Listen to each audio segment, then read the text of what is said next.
ఈ సర్వశక్తిమంతుడా దేవా, మీ శ్రేష్టమైన ఘనమైన నామానికి స్తుతులు స్తోత్రములు కన్న తండ్రి.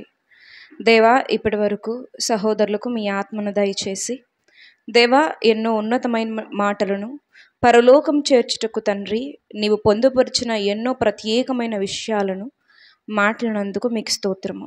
అవన్నీ మాలో నూరంతులుగా ఫలించినట్లు మీ కృప దయచేయండి.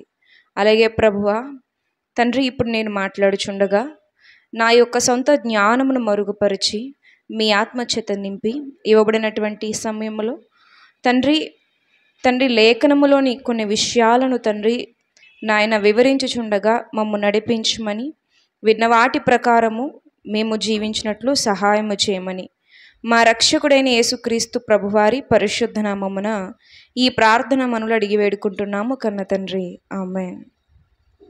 అందరికీ వందనాలండి. ప్రార్థన గురించి ఈరోజు మనం మాట్లాడుకుందాం. ఎక్కువగా మనము ప్రార్థనా వాక్యము రెండిటితో ఎప్పుడైతే మనం ఎక్కువగా మన దైనందిన జీవితాన్ని ప్రభువులో గడుపుతామో పాపానికి దూరంగా ఉండే అవకాశాలు ఎక్కువగా ఉంటాయి. ఎప్పుడు శోధనలో పడిపోతాం, ఎప్పుడు మనము ఇప్పుడు నాకు ముందు వర్తమానంలో చెప్పబడినటువంటి అపవిత్రమైనటువంటి కార్యాలు ఏవైతే బైబిల్లో వ్రాయబడి ఉన్నాయో వాటన్నిటిలో ఎప్పుడు మనం పడిపోతామంటే దేవునికి దూరంగా ఉన్నప్పుడే. నీవు ఎంత భక్తి చేసినా, నీలో ఎంత నీతి ఉన్నా, నీకు ఎంత వాక్యం తెలిసినా, ఎన్ని వాక్యాలు మీరు విన్నా, పరిశుద్ధ గ్రంథం అంతటిని నీవు పఠించినా సరే, మరలా నీవు వాక్యాన్ని చేతపట్టుకుని దేవా నా కన్నులు తెరవని ప్రతిరోజు, వారానికి ఒకసారి కాదు కానీ ప్రతిరోజు నీవు పరిశుద్ధ గ్రంథాన్ని పట్టుకుని ఏకాంతంగా దేవుని మాటలు ధ్యానించాలి. అలాగే నీ జీవితంలో ప్రభువా నా జీవితంలో నేను ఇంకా ఉన్నతంగా మీ పరిశుద్ధతను నాలో నింపుకోవాలని నీవు ప్రభువుతో మాట్లాడాలి. అంటే ప్రార్థన చేయాలి. ప్రార్థన వాక్యపు ఈ సహవాసం ఎప్పుడైతే మనకు లోపిస్తుందో అప్పుడే మనం ఇలాంటి శరీర కార్యాల్లో పడిపోతాము. ఎవరైతే దేవునితో అంటుకట్టబడి ఉంటారో, ఎవరైతే దేవునితో సహాసం కలిగి ఉంటారో వాళ్ళు లోకంలో ఉన్న వాటి విషయంలో చాలా జాగ్రత్తగా ఉంటారు. ఏమండి, ఒకవేళ చాలా వరకు ఏంటంటేనండి, మన జీవితంలో అన్నీ ఒకే విధంగా జయించలేము. కొన్ని ప్రార్థన చేసుకుని వెంటనే దాన్ని విడిచిపెట్టగలుగుతాం. మరికొన్ని విడిచిపెట్టాలనుకున్న దానిలోనే 2-3 సార్లు ఫెయిల్ అయిపోయి నిలబడుతూ ఉంటాం. ఇంకొన్ని 1 నెలకో 2 నెలలకో మొత్తానికి దాని మీద మనం జయం సాధిస్తాం, ప్రార్థన చేసుకుని ముందుకు వెళ్తాం. కానీ ఇంకొన్ని దేవుని చిత్తంలో ఉన్నటువంటి క్రియలు, శరీర కార్యాల విషయంలో తరచూ పదే పదే ఎందుకు పడిపోతూ ఉంటారంటే దేవుని సన్నిధిలో సమయం గడపక. ప్రతి ఒక్కరికి ఆశే. ఎవరికి ఉంటుందండి నరకానికి పోవాలని? ఎవరికి నరకానికి పోవాలని ఉండదు, ఎవరికి బాధ అనుభవించాలని ఉండదు. అందరూ ఆ సంతోషకరమైన లోకానికి వెళ్ళాలని అనుకుంటారు. మరి క్రియలు చూస్తే అలా లేవే, జీవితం చూస్తే అలా లేదే. ఎందుకు మరి ఇలాంటి మన ఆశ ఒకటి, మన జీవితం ఒకటైపోతుంది. ఆత్మ అయితే పరసంబంధమైన విషయాల మీద ఆతృత కలిగి జీవిస్తుంది. శరీరం అయితే లోకానుసారంగా అది బలహీనపడిపోతూ దాని పందాలది వెళ్ళిపోతుంది. ఎక్కడ జరుగుతుంది లోపం అంటే మన సహవాసంలో లోపం జరుగుతుంది. ఉన్నాయి కొన్ని ప్రాముఖ్యమైన విషయాలు. అందులో ఒక విషయం ఏంటంటే మన సహవాసం ఎవరితో ఉంది, మన సహవాసం దేనితో ఉంది, రోజంతట్లో ఎలాంటి వ్యక్తులతో మాట్లాడుతున్నాం. మన బిడ్డలకి పదే చెప్పుకుంటాం, మంచి స్నేహితులు మంచి వాళ్ళతోనే స్నేహం చెయ్యి. ఎందుకు అలా చెప్తారు మీరు? ఎందుకంటే స్నేహం అన్నది మన మీద చాలా ప్రభావం చూపిస్తుందండి. ఒకరిని మనము ఇష్టపడుతున్నప్పుడు, ఒకరితో మనం స్నేహం చేస్తున్నప్పుడు మనకి తెలియకుండానే కొన్ని ఆలోచనలు వారిలా ఆలోచిస్తూ ఉంటాం. మనకి తెలియకుండానే కొన్ని మాటలు వారు మాట్లాడినట్టే మాట్లాడుతూ ఉంటాం. ఏమండి, మనకు తెలియకుండానే ఎంతో కొంత వారిలా మారుతూ ఉంటామండి. అందుకే మన బిడ్డలకి మనం ఏం చెప్పుకుంటామంటే, నాయనా స్నేహం విషయంలో చాలా జాగ్రత్తగా ఉండు. నువ్వు ఎవరితో స్నేహం చేయకపోయినా పర్వాలేదు, కానీ నువ్వు ఎలా ఉండాలి, మంచి స్నేహితులు మాత్రం కలుగుండు, లేదా ఒంటరిగా ఉండు అని. ఎందుకు ఈ మాట అంటే సహవాసం మనిషిని మార్పు చెందేలా చేస్తుంది. నిజంగా చెప్తున్నాను. మీరు చూడండి, మీరు మీరు ఒక పరిశుద్ధమైనటువంటి ఆలోచన స్థితి కలిగిన వాళ్ళతో కొంతసేపు మాట్లాడండి. మనసంతా చాలా ఆహ్లాదకరంగా ఉంటుంది. దేవుని కొరకు ఒక మంచి అభిప్రాయము, జీవితం కొరకు ఒక మంచి తృష్ణ ఉంటుంది. అదే లోకానుసారమైన వాటి విషయాల్లో కాస్తంత టీవీతోనో, ఫోన్తోనో, లేకపోతే లోకానుసారమైన స్నేహితులతోనో, బంధువులతోనో ఓ 2 గంటలో, 2 రోజులు స్నేహం చేసి చూడండి. ప్రార్థన చింత ఉండదు, వాక్యం చదవాలన్న ఆశ ఉండదు, సత్క్రియ అనేటువంటి ధ్యాస ఉండదు. అంటే ఎందుకు ఈ మాట చెప్తున్నాను అంటే, స్నేహం దాని ప్రభావం మన మీద చూపిస్తుంది. కాబట్టి ప్రతి క్రైస్తవుడు కూడా తమ స్నేహాన్ని ప్రభుతో చేయగలిగితే కనుక వారు ప్రభు పోలిక చెప్పున మారుతారు. ఏమండి, అనుదినము ఆయనతో సహవాసం చేయాలండి. అనుదినము ప్రార్థన వాక్యము. ఏమండి, వాక్యం అనేది దేవుడు ఎవరు సొత్తుగా ఇవ్వలేదు. నా సొత్తే, నాకు మాత్రమే మత్తయి సువార్త అర్థమవుద్ది. ఏమండి, లేదా పలానా వాళ్ళ సొత్తు, వాళ్ళకు మాత్రమే అపోస్తుల కార్యం అర్థమవుతుంది అని దేవుడు వాక్యాన్ని ఎవరికి ప్రత్యేకంగా ఆస్తిగా ఏం పంచిపెట్టలేదండి. ప్రత్యేకంగా పంచిపెట్టలేదు, సమూహంగా పంచిచ్చాడు. అర్థమవుతున్నాయండి నా మాటలు? ప్రత్యేకంగా పంచిపెట్టలేదు, కానీ సమూహంగా పంచిచ్చాడు. అంటే ఎవరు చదివినా అర్థమవుతుంది, ఎవరు చదివినా దాంట్లో సారం మనకు అర్థమవుతుంది. తెలుసుకోవాలన్న ఆశ ఉంటే చాలు. ఏమండి, అనుదినము మరి వాక్యం చదువుతున్నారా? అనుదినము ప్రార్థనలు చేస్తున్నారా? జ్ఞాని అయిన సొలొమోను ఏమండి, ఆ భార్యల విషయంలో ఏంటి, ఎంతోమంది భార్యలు, ఈ భార్యలందరూ ఏమన్నా ధర్మశాస్త్రం ఎరిగిన వారా? కాదు. ఇవాళ్ళు ఏం చేసేసారంట, సొలొమోను హృదయాన్ని తిప్పేశారంటండి. జ్ఞానికే సహవాసం సరైంది లేకపోతే ఏం లేదు భక్తి జీవితంలో, సారం లేకుండా పోయింది. ప్రియమైన వారలారా, మనమంత జ్ఞానవంతులం కాదు కదండి. సొలొమోను జ్ఞాని, అన్నీ తెలిసిన జ్ఞాని. మనము కళ్ళ ముందు కనిపించేదే నిజమనుకుంటాం, కంటికి కనిపించేదే నిజమనుకుంటాం, వాస్తవం తెలిసినా గుర్తెరగలేము. ఏమండి, మరి ఇలాంటి స్థితిలో ఉన్న మనం ఇంకెంత సహవాసం చేయాలి ఒకసారి ఆలోచించుకోండి. ముందు మనము దేవునితో చక్కటి స్నేహబంధం కలిగి ఉండాలండి. ఆ స్నేహబంధం రోజు అలా స్నేహం చేయగా ఆయన స్వారూప్యంలోనికి మనం మారతాం. నమ్మండి. ఫోన్తో స్నేహం చేసినా, టీవీతో స్నేహం చేసినా, లోక స్నేహితులతో స్నేహం చేసినా, పనికిరాని వాటి యందు మనం సమయం ఇచ్చామనుకోండి, క్రీస్తు స్వారూప్యంలోనికి మనము రాము. ఏమండి, ఆలోచించండి ప్రియమైన వారలారా. ఇంకా ప్రార్థన గురించి ఈరోజు మాట్లాడుకుందాము. యేసుక్రీస్తు ప్రభువు అసలు భూమి మీద పరిశుద్ధుడు ఎవరు? భూమి మీద తండ్రి చిత్తానుసారంగా బ్రతికింది ఎవరు అంటే, మన వెంటనే ఎవరి పేరు చెప్తామండి? ఎవరి పేరు? యేసుక్రీస్తు ప్రభు వారి పేరు. ప్రభు అయిన యేసుక్రీస్తు ప్రభు, ఆయన స్వయంగా తండ్రే 1 కంటే ఎక్కువ సార్లు ఈయన నా ప్రియ కుమారుడు, నేను ఈయన యందు ఆనందిస్తున్నాను. ఎందుకు ఆనందిస్తాడండి దేవుడు? దేనికి ఆనందిస్తాడు దేవుడు? ఆయన చిత్తానుసారంగా ఉంటే, ఆయన చిత్తాన్ని నెరవేర్చడానికి మనం పూనుకున్నప్పుడు ఆయన సంతోషపడతాడు. ఏమండి, పరిశుద్ధుడు, ఏమండి, గొప్పవాడైనటువంటి యేసుక్రీస్తు ప్రభువారి జీవితంలో తండ్రితో సహవాసం ఎంత గొప్పగా ఉందో ఆలోచించారా?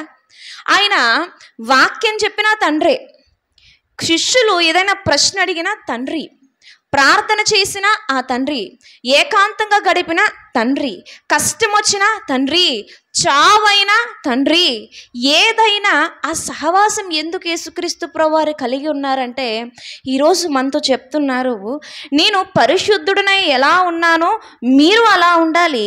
నేను పరిశుద్ధుడినై ఉండునట్లు నేను నా తండ్రితో ఏం చేశాను? బంధం కలిగి ఉన్నాను. ఆయన స్నేహం చూడండి, యేసుక్రీస్తు ప్రభువారి స్నేహం. ఆయన లోకానుసారమైన విషయాల్లో నిమగ్నమైపోయినట్టు మనకి ఎక్కడా కనపడదు. ఇంకా చెప్పాలి అంటే, ఏమండి, వాక్య వ్యతిరేకమైనవి జరుగుతున్నప్పుడు ఆయన ఏడ్చారు. నవ్వినట్టు కూడా మామూలుగా నవ్వినట్టు కూడా మనకి ఎక్కడ కనిపించదండి. ఆయన జీవితం ఎంత స్పష్టంగా ఎక్కడ ఎంత సూక్ష్మంగా వెతికినా సరే మనకెక్కడ ఆయనలో లోపం కనిపించదు. అసలు దేవుడు యేసుక్రీస్తు ప్రభువారు తండ్రితో ఎలాంటి స్నేహం కలిగి ఉన్నారండి? ఎలాంటి ప్రార్థనా జీవితం కలిగి ఉన్నారు? అసలు చూడండి, మార్కు సువార్త 1వ అధ్యాయంలో మనందరికీ తెలిసిన వచనము, ఆలోచించవలసినటువంటి వచనము. చూడండి, మార్కు సువార్త 1వ అధ్యాయము, మార్కు సువార్త 1వ అధ్యాయము 35వ వచనము. ఆయన పెందలకడనే లేచి ఇంకనూ చాలా చీకటి ఉండగానే బయలుదేరి అరణ్య ప్రదేశమునకు వెళ్ళి అక్కడ ప్రార్థన చేయుచుండెను. యేసుక్రీస్తు ప్రభువారండి ఇంకా చీకటిగా ఉన్నప్పుడే లేచి ఎక్కడికి వెళ్ళిపోయారు? అరణ్య ప్రదేశానికి వెళ్ళిపోయారు. ఆయన ఏకాంతంగా మాట్లాడడానికి ఇష్టపడుతున్నాడు. ఏ డిస్టర్బెన్స్ లేని టైం ఆయన వెచ్చించుకున్నాడు. ఏమండి, అంటే దేవునితో ఆ బంధానికి ఎంత వాల్యూ ఇచ్చాడు. మనము మన బిడ్డలతో చెప్తూ ఉంటాం, ఇదిగో ఈరోజు చాలా ముఖ్యమైన పనిలో ఉన్నాను, నన్ను అస్సలు డిస్టర్బ్ చేయొద్దంట. లేదా ఈరోజు చాలా ముఖ్యమైన వ్యక్తి ఇంటికి వస్తున్నారు, వాళ్ళతో చాలా ప్రాముఖ్యమైన విషయాలు మాట్లాడాలి, నువ్వు మధ్యలో అటు ఇటు తిరుగుతూ నన్ను డిస్టర్బ్ చేయొద్దు అంట. అవునా అండి? ముఖ్యమైన వ్యక్తులు వచ్చినప్పుడు ఏం చేస్తామంటే చుట్టూ పనులన్నీ ముగించేసుకుంటాం, ఏ డిస్టర్బెన్స్ ఉండకుండా చూసుకుని వాళ్ళతో ఆ విషయాలను చర్చిస్తాము. అవునండి, ఆలోచించండి, యేసుక్రీస్తు ప్రభువారు తండ్రితో మాట్లాడడానికి ఎంత వాల్యూ ఇస్తున్నారు. చీకటితో లేచారంట, అరణ్యానికి ఒంటరిగా వెళ్ళిపోయారంట. ఎందుకయ్యా చీకటితో లేచావు? మనం ఎప్పుడు లేస్తామండి? దూర ప్రయాణాలు ఉన్నప్పుడు లేస్తాం. ఎప్పుడు లెగుస్తామండి? మన ఇంట్లో మీటింగ్లు ఉంటే లెగుస్తాం. అంటే మనము ఏదన్నా ప్రార్థనా కూడికలు ఉంటే మనం ఏర్పాటు చేయాల్సినవి ఉంటే లేస్తాం. మనం లేవాలంటే ఇలా ఉండాలి. యేసుక్రీస్తు ప్రభువారు కూడా లేచారు.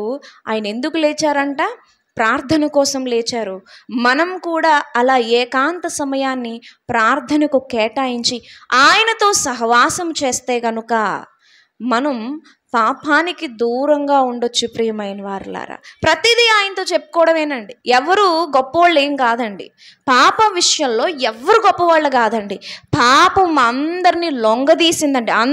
అందరూ పాపము చేసి ఉన్నారు. మరి బలవంతులుగా చెప్పబడుతున్నటువంటి భక్తులు, బలవంతులుగా చెప్పబడుతున్నటువంటి నీతిమంతులు, నేటి సమాజంలో మనకి స్ఫూర్తిదాయకంగా కనబడుతున్నటువంటి సేవకులు, మరి వీళ్ళందరూ ఎలా జయించారు అంటే ప్రార్థన. ఎలా జయించారు అంటే ప్రార్థన. వాళ్ళు ఏమని ప్రార్థన చేసుకుంటారు? దేవా, నాకు నీ కొరకు బ్రతకాలనుంది, నా బలహీనతను జయించేటువంటి శక్తి నాకు ఇవ్వండి అని ప్రార్థన చేసుకున్నప్పుడు, ఎప్పుడైతే మన బలహీనతను మనం ఒప్పుకుంటామో దేవుని ఆత్మ మనలో పనిచేయడం మొదలు పెడుతుంది.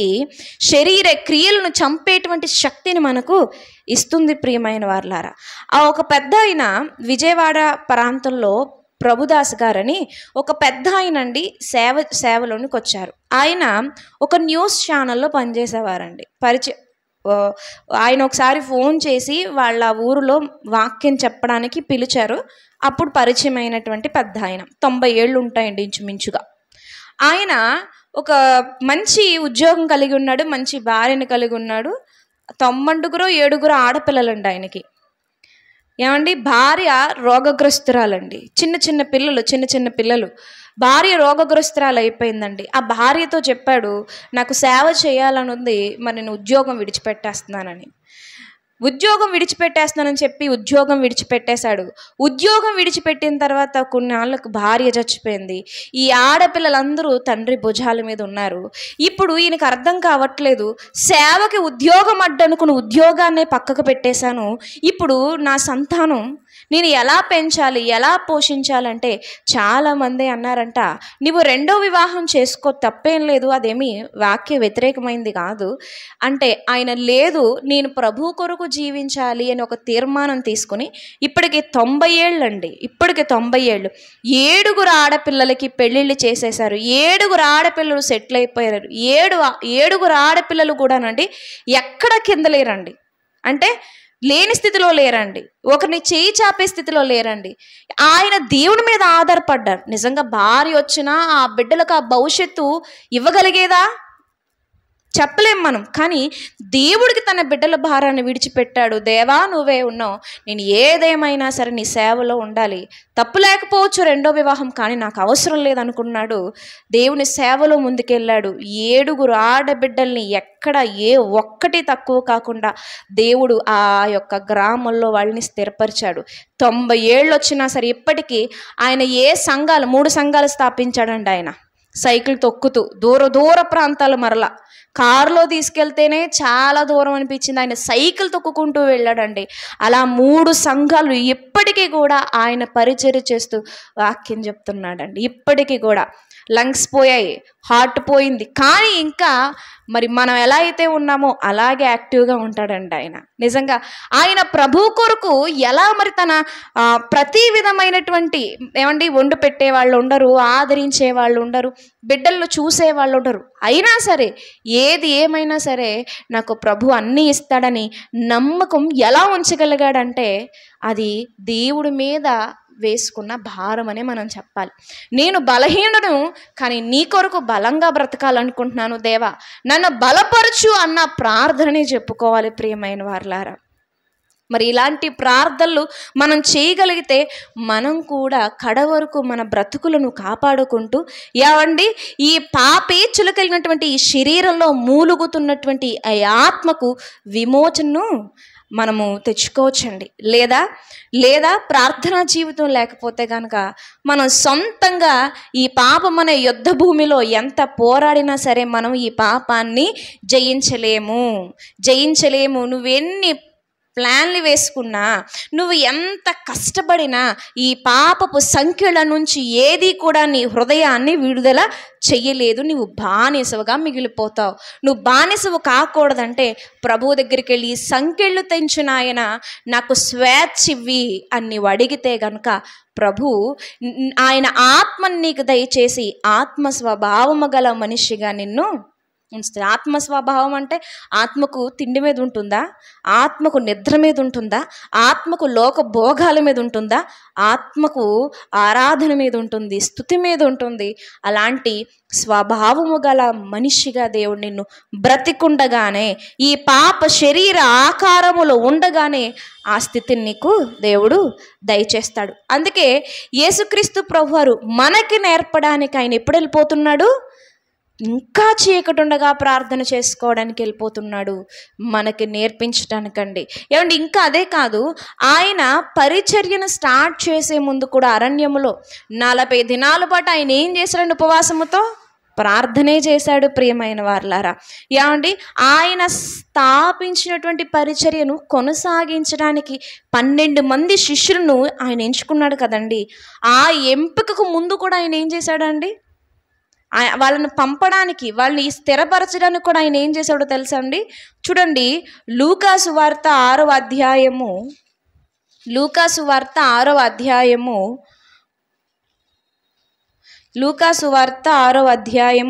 12వ వచనము. ఆ దినముల యందు ఆయన ప్రార్థన చేయుటకు కొండకు వెళ్ళి దేవుని ప్రార్థించుటయందు ఎందుకు గడపాలి? ఆ అనుభవం నీకు నాకు ఉండాలని. రాత్రంతా ప్రార్థన చేసేటువంటి అనుభవం అందరికీ వచ్చేది కాదండి. అది మనం సాధన చేయాలి. గంటలు తరబడి ఏవేవో వ్యర్థమైన మాటలు పలకడం కాదు, కానీ అర్థవంతమైనటువంటి ప్రార్థనలు, స్తుతులు, కృతజ్ఞతలు, సహోదరుల యొక్క వాళ్ళ జీవితాల గురించి విజ్ఞాపనలతో మనం ఎక్కువ సమయం ప్రార్థన చేయాలండి. చూడండి, ఉదయం అయినప్పుడు, రాత్రంతా ప్రార్థన చేశారు కదా, ఉదయం అయినప్పుడు ఆయన తన శిష్యుల్ని పిలిచి తర్వాత వారిలో 12 మందిని ఏర్పరిచి వారికి అపోస్తులను పేరు పెట్టాను. ఒక పనికి ముందు ప్రార్థన, పరిచర్యకు ముందు ప్రార్థన, దిన ప్రారంభానికి ముందు ప్రార్థన. ఆయన ప్రార్థనా జీవితం ఒకసారి ఆలోచించారా? ఇంకా చూడండి, మీకు తెలియనిదేమి కాదు, ఆయన పరిచర్య 3.5 సంవత్సరాల పాటు ముగించుకున్న తర్వాత 3.5 సంవత్సరాల పాటు జరిగింది కదా. ఇక సిలువ మరణానికి అప్పగించబడే ముందు ఆయన చేసింది ఏంటంటే, గెత్సెమనే తోటలో ప్రార్థనే చేశారు. ఆయన సిలువను ఎక్కడానికి, ఈ సిలువను ఎక్కిన తర్వాత మొదటి మాట ఏంటండి? ప్రార్థనే. తండ్రి చివరి మాట ఏంటండి? ప్రార్థనే. ఆయన జీవితం చూడండి, ప్రార్థన ప్రార్థన ప్రార్థన. ఎందుకు ప్రభువా నీ జీవితంలో ప్రార్థన మిళితమైపోయిందంటే, నీ జీవితంలో మిళితం అవ్వాలని నీకు నేర్పడానికి, నాలా నువ్వు జీవించాలంటే ఈ ప్రార్థన అనేది నీ బ్రతుకులో ఉండాలని నువ్వు గ్రహించడానికి అని ప్రభు మనతో మాట్లాడుతున్నాడండి. యేసుక్రీస్తు ప్రభువారండి ఈ పాప భరితమైనటువంటి ఈ లోకం, ఈ భూమి మీద ఉన్నటువంటి జనాంగం యొక్క పాపాల నుంచి బయటికి రావడానికి 3.5 సంవత్సరాల పాటు ప్రసంగిస్తే సరిపోద్ది అనుకున్నారండి. కానీ ప్రార్థన విషయంలో మాత్రం ఇప్పటికీ ఆయన సరిపెట్టుకోలేదండి. ఇప్పటికీ ఆయన ఏం చేస్తున్నాడు? ప్రార్థన చేస్తూనే ఉన్నాడు. ఏమండి, ఈ పాపభరితమైన ఈ లోకానికి 3.5 సంవత్సరాల పాటు ప్రసంగం, కానీ ఆయన ప్రార్థన ఇప్పటికీ జరుగుతుంది. హెబ్రీయులకు రాసిన పత్రిక 7వ అధ్యాయము, హెబ్రీయులకు రాసినటువంటి పత్రిక 7వ అధ్యాయము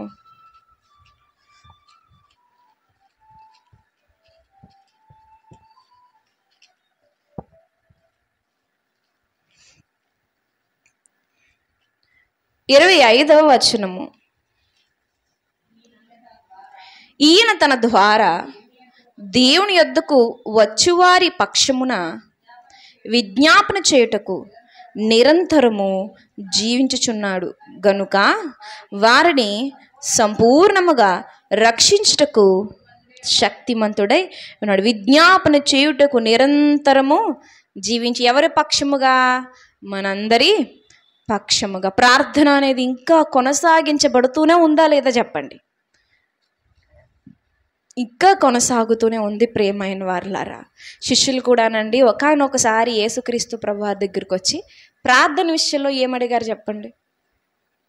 ప్రార్థన విషయంలో ఏమడిగారు? మాకు ప్రార్థన చేయడం నేర్పండి అని. ఏమన్నా శిష్యులకు ప్రార్థించడం రాదా? వాళ్ళు యూదులే కదా, వాళ్ళకి ప్రార్థించడం వచ్చు. వారికి సమాజ మందిరాలు లేవా? అక్కడ ప్రార్థనలు జరగవా? అసలు ఎప్పుడు మొదలైంది ప్రార్థన? ఎనోషు కాలంలోనే ప్రార్థన మొదలైపోయింది. ఇప్పుడు కొత్తగా ప్రార్థన ఎందుకు నేర్పించమంటున్నారంటే వాళ్ళు గమనించారు యేసుక్రీస్తు ప్రభువారి జీవితాన్ని. యేసుక్రీస్తు ప్రభువారి యొక్క ప్రార్థనా జీవితం వేరు, ఈ యూదులు అనబడుతున్నట్టు వారి ప్రార్థనా జీవితం వేరు. యేసుక్రీస్తు ప్రభువారు ప్రార్థన చేస్తేనండి నీటి మీద నడిచేస్తున్నారు. యేసుక్రీస్తు ప్రభువారు ప్రార్థన చేస్తుంటే స్వస్థతలు వచ్చేస్తున్నాయి. యేసుక్రీస్తు ప్రభువారు ప్రార్థన చేస్తుంటే మరణించిన వారు తిరిగి లేస్తున్నారు. యేసుక్రీస్తు ప్రభువారు ప్రార్థన చేస్తుంటే అద్భుత కార్యాలు జరుగుతున్నాయి. మనం ప్రార్థన చేస్తే అద్భుత కార్యాలు కాదు, సామాన్య కార్యాలు కూడా జరగట్లేదు. ఆయన ప్రార్థన గొప్ప కార్యాలు చేసే ప్రార్థన. మన ప్రార్థన అలవాటు ప్రార్థన. ఈ అలవాటు ప్రార్థనలు కాదు, కానీ ప్రభు పాదాల దగ్గరుండి అద్భుత కార్యాలు చేసే ప్రార్థనని వాళ్ళు నేర్చుకోవాలనుకున్నారు. మన దేవుడికండి ఆయనకు అనుకూలంగా మనం ప్రార్థన చేస్తేనండి చాలా ఇష్టం అండి సమాధానం ఇవ్వడం. ఆయన వెంటనే చేస్తాడండి. మీకు విషయం చెప్పమంటారా? భూమి మీద జరిగినటువంటి ఉజ్జీవం ఏదైతే ఉందో దానికంటే ముందు ప్రార్థనలు ఎక్కువ జరిగాయండి. ఏమండి, దేవుడు సమాధానం ఇవ్వడానికి చాలా ఇష్టపడతాడండి. రుజువుగా లేదా లేఖనంలో చూసుకుందాం. ఇర్మియా గ్రంథము 33వ అధ్యాయము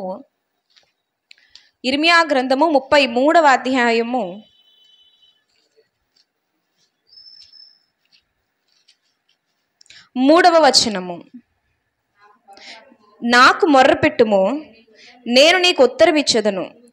నీవు గ్రహింపలేని గొప్ప సంగతులను, గూఢమైన సంగతులను నీకు తెలియచేదను. చూడండి, నాకు మొర్రపెట్టుము, ఉత్తరమిస్తాను. మన దేవుడు ఏ దేవుడు అండి? ప్రార్థనలకు సమాధానం ఇచ్చేటువంటి దేవుడు. ప్రార్థనలకు సమాధానం ఇచ్చే దేవుడు. మరి మన ప్రార్థనలు ఎందుకు కొన్నిటికి సమాధానం రావడం లేదు? మనకు ఒక విషయం అయితే తెలుసు స్పష్టంగా. ఎప్పుడైతే హృదయం ముసిగేసుకుని ప్రార్థన చేస్తుందో ఆ ప్రార్థనలకు ఏముండవు? సమాధానాలు ఉండవు, అద్భుతాలు ఉండవు, ఏమీ జరగవు. ముసుగు తీసి ప్రార్థన చేయాలి. ఉదాహరణ, ఉదాహరణగా దేవుడు 2 ప్రార్థనలు మన ముందు పెట్టాడు. ఎవరిది? సుంకరి, పరిసయుడు ప్రార్థన. ఏమంటే సుంకరి ఏం చేశాడు? ముసుగు తీసి ప్రార్థన చేశాడు. మనం కూడా హృదయం మీద వేసుకున్న ముసుగు తీసేయాలి.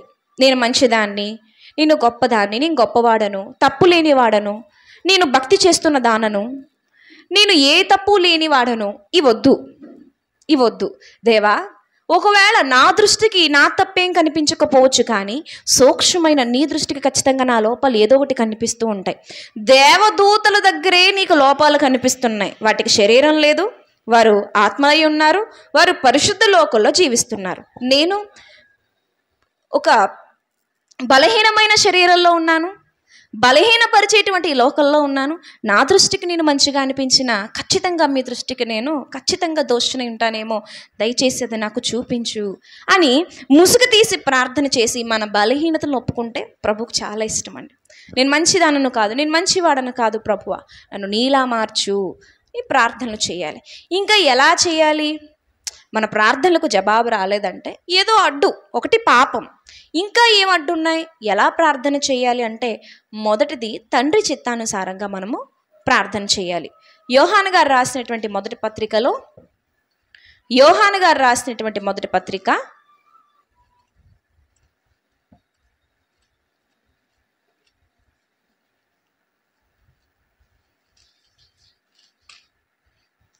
5వ అధ్యాయము 14వ వచనం చూడండి. ఆయనను బట్టి మనకు కలిగిన ధైర్యం ఏదనగా, ఆయన చిత్తానుసారముగా మనమేది అడిగినను ఆయన మన మనవి ఆలకించును. ఏమండి, మన ధైర్యం ఏంటో తెలుసండి? క్రైస్తవుడికి సునామీ వస్తుంది, సుడిగుండం వస్తుంది, కరువు వస్తుంది, కరోనా వైరస్ వస్తుందంటే ఆయన క్రైస్తవుడు ఏం పర్లేదు. నీకేంటి ఆ ధైర్యం అంటే, ఏముంది తండ్రి అని నేను ప్రార్థన చేయగానే, ఏమి నా కుమారుడని నా ప్రభు నాకు సమాధానం ఇస్తాడు. నన్ను రక్షించవా ఒక్క మాట చెప్పానంటే వెంటనే ఆయన స్పందిస్తాడు. నాకెందుకు భయం? ఎంత ధైర్యం అండి! అవునా కదా చెప్పండి. ఇదిగో ఆ మూలన ఏదో జరిగింది, ఇక్కడ హత్య జరిగింది, అక్కడ దొంగతనం జరిగింది, ఇక్కడ ఇంకేదో జరిగింది, ఇదిగో ప్రభుత్వం కొత్తగా ఏదో ప్రవేశపెట్టేసింది, మనిషికి మనుగడ కష్టమైపోతుంది, అట్నుంచి బాంబులు వేసేస్తున్నారు, ఇట్నుంచి యుద్ధాలు జరుగుతున్నాయంటే ఒక క్రైస్తవుడు ధైర్యంగా ఉండగలడు. ఏంటా ధైర్యం? నా తండ్రి చిత్తానుసారంగా నేను ఏది ప్రార్థించినను అది ఆయన నాకు ఇచ్చేస్తాడు.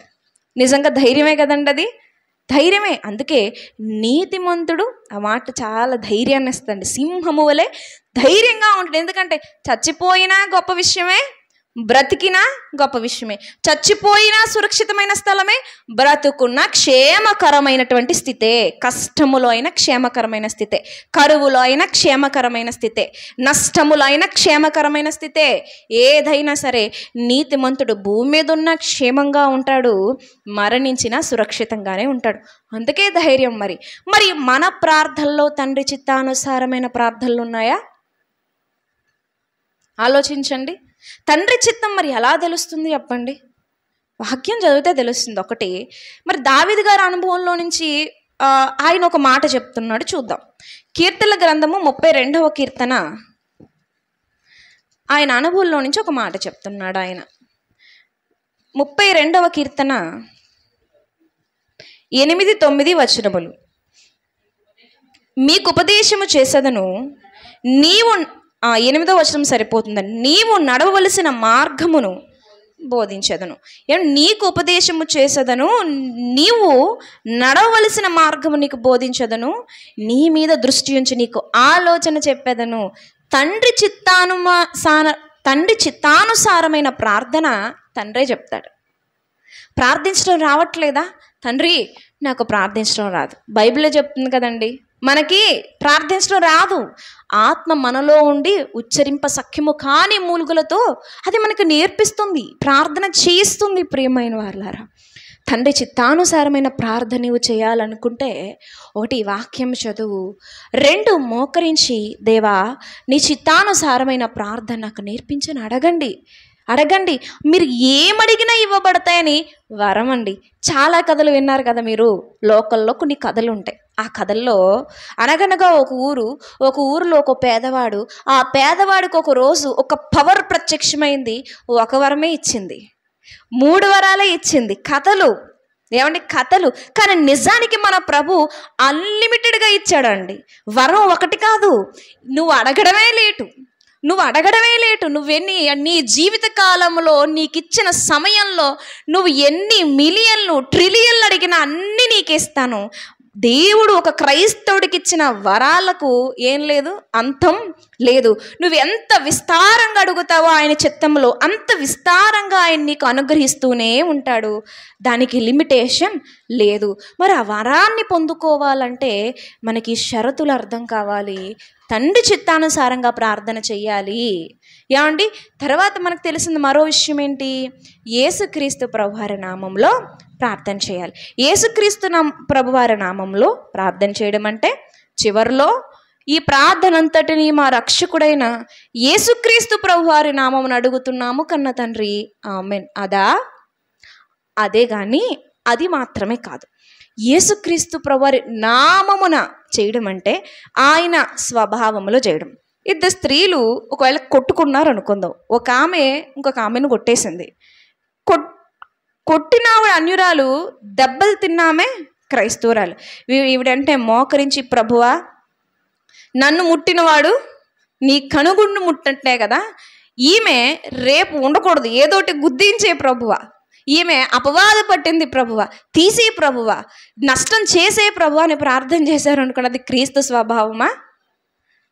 ఒకవేళ యేసుక్రీస్తు ప్రభువారిని కొట్టేస్తే యేసుక్రీస్తు ప్రభువారు ఏమైనా ప్రార్థన చేశాడు కదండి ఆయన, తండ్రి వీరేం చేయించున్నారో తెలియదు, వీరిని దయతో క్షమించు అనే కదా ప్రార్థన చేశాడు. యేసు నామములో ప్రార్థన చేయడం అంటే యేసు నామముని ట్యాగ్ తగిలించడం కాదండి. ఆయన స్వభావములోనికి వెళ్ళి మనము ప్రార్థన చెయ్యాలి. ప్రియమైన వారలారా, ఆయన చిత్తానుసారంగా ప్రార్థన చేయాలి. ఆ తండ్రి చిత్తానుసారంగా ప్రార్థన చేయాలి. కుమారుని స్వభావములో మనము ప్రార్థన చేయాలి. ఎప్పుడైతే నీవు కుమారుని స్వభావంలో ప్రార్థన చేస్తావో అప్పుడు నీ గురించి నువ్వు అడిగేది తక్కువ, ఇతరుల గురించి అడిగేది ఎక్కువ. యేసుక్రీస్తు ప్రభువారు తన గురించి తాను అడిగింది చాలా తక్కువ. అసలు ఏమడిగారండి? ఏం అడగలేదు. నీ చిత్తం నెరవేర్చు నా యందు. ఆయనకి ఏదైనా కోరిక ఉందంటే నేను నీ చిత్తాన్ని నెరవేర్చాలి, అంతే తప్ప ఎప్పుడు ఆయన గురించి ఆయన ప్రార్థన చేసుకోలేదండి. అలాంటి ప్రార్థన నీకు ఉంటే, అలా ఒక మంచి వాక్య జ్ఞానం అనుదినము ఒక సమయాన్ని నువ్వు కేటాయించగలిగితే నీవు బలవంతురాలుగా మారిపోతావు. అనుదినం ఆహారం తీసుకుంటున్నావు కాబట్టే నీ పనుల్లో చేసుకోగలుగుతున్నావు. లేదా దుర్వాసన వస్తుంది కదండి, ఇల్లు పరువు పోతుంది కదండి బయట. అనుదినము నీవు వాక్యముతోనూ ప్రార్థనతోనూ నీవు లేకపోతే గనుక నీ ఆత్మ ఏమైపోతుంది? ఆరిపోతూ ఉంటుంది. ప్రియమైన వారలారా, ఏమండి, కాబట్టి మనము ప్రార్థన ద్వారా, వాక్యమును ధ్యానించడం ద్వారా, పరిశుద్ధులతో మాట్లాడుట ద్వారా, మంచి సహవాసము ద్వారా, సంఘ సహవాసము ద్వారా మన పరిశుద్ధతను కాపాడుకోవచ్చు. అందుకే మీరు మానక కూడుకొనండి, ఎడతెగక ప్రార్థన చేయండి. సమయం అనక అసమయం అనక మీరు ఏం చేయండి? వాక్యమును బోధించండి, జ్ఞానించండి, ముందు జ్ఞానించండి. కాబట్టి ఈ శరీర కార్యాల నుంచి మనము రక్షించబడాలి అంటే గుర్తుపెట్టుకోండి, ఈ నెలతో అంతమయ్యేది కాదు, ఈ సంవత్సరంతో అంతమయ్యేది కాదు, 40 ఏళ్ళు అయిపోతే అంతమయ్యేది కాదు. రేపు నువ్వు నీ 90 ఏళ్ళు వచ్చినా, రేపే నువ్వు చచ్చిపోతానన్నా, చివరి క్షణం వరకు నీ విశ్వాస జీవితాన్ని కాపాడుకునే విషయంలో పోరాటమే. ఈ పోరాటంలో బలమే ఆయనతో సహవాసం. ఇది హృదయానికి అర్థమైతే ఈ భక్తి జీవితం అన్నది చాలా సులువవుతుందండి. కాబట్టి మనమందరం కూడా దేవుని తట్టి సహవాసము కలిగి ఉండాలని మరి దేవుడు కోరుకుంటున్నాడు. మనందరం అలా ఉండునుగాక. ఆమేన్. ప్రార్థన చేసుకుందాము. మహాగణుడా, సర్వశక్తిమంతుడా, ప్రభువా, ఈ దినమందు తండ్రి నాయన మా జీవితాలను మీలో కాపాడుకొనుటకు మీరు మాకు దయచేసినటువంటి నాయన వర్తమానాలను బట్టి, ఆలోచనలు బట్టి, లేఖనాలను బట్టి ప్రభువా, ఈ సమయమును బట్టి మీకు స్తుతులు స్తోత్రములు తండ్రి. మేము కేవలము చెప్పువారమై ఉండకూడదు నాయన, కేవలం వినువారమై ఉండకూడదు. ఈ సంఘము తండ్రి ప్రతి విషయంలో ఆశీర్వాదకరముగా ఉంటూ నాయన దైవ చిత్తానుసారమైన చింతన, దైవ చిత్తానుసారమైనటువంటి ప్రార్థన, దైవ చిత్తానుసారమైనటువంటి క్రియ, పరిచర్య, ప్రవర్తన సమస్త విషయములలో దేవా మీకు మహిమ తెచ్చినట్లుగా మీ కృప చూపించండి ప్రభువా. నాయన దీనులమైన మమ్ము తండ్రి మీ పరిచర్యలో తండ్రి వాడుకున్నందుకు కృతజ్ఞతాస్తుతులను చెల్లించుకొనొచ్చు ప్రభువా. ఈ ప్రార్థనను మా రక్షకుడైన యేసుక్రీస్తు ప్రభువారి పరిశుద్ధ నామమున అడిగి వేడుకుంటున్నాము కన్న తండ్రి, ఆమేన్. అందరికీ వందనాలండి.